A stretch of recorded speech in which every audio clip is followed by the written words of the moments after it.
Hello everyone, my name is Mandi Lynn. I am the author of the young adult novel Essence, and it was requested of me to make a video on how you can give character backstory. Now, of course, there are a few different ways you can go about this, but you have to remember that you don't want to just throw an entire backstory of a character at the reader's face because, one, they might not pay attention to the entire thing, and two, it's just not a good way of telling a story because the reader's like, oh, here's the backstory, and then they get all bored, and it's just not a good way of storytelling. Now, one thing that you can do that I kind of sort of did in Essence was that I gave a preface. Now, a preface is pretty much like an introduction, but there's a few different ways of going about it.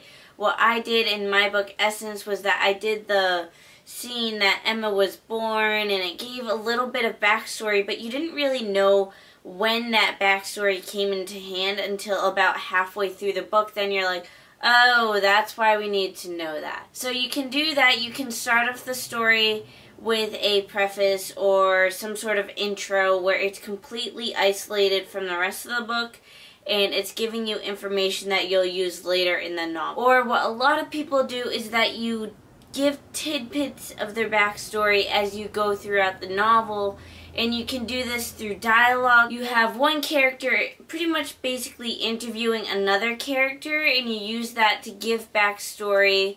Or another thing that you can do is, if you're doing first person, or I guess you could probably do it for third person also, is that you can have a character remember events from their past, and you can have them go into these almost flashbacks where they're reliving these memories and they're recounting them.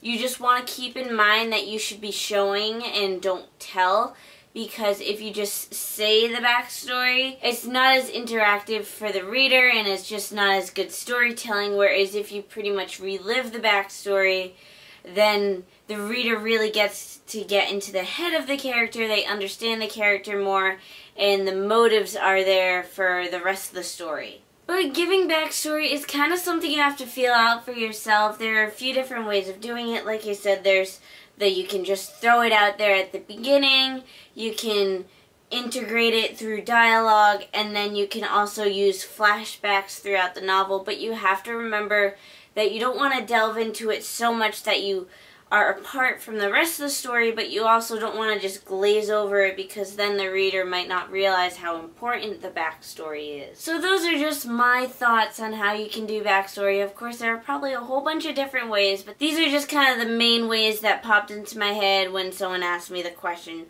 So if you guys want, you can give your own thoughts down below in the comments, and of course, as always, don't be afraid to give this video a thumbs up and subscribe. There will be more writing videos coming soon. So thank you for watching.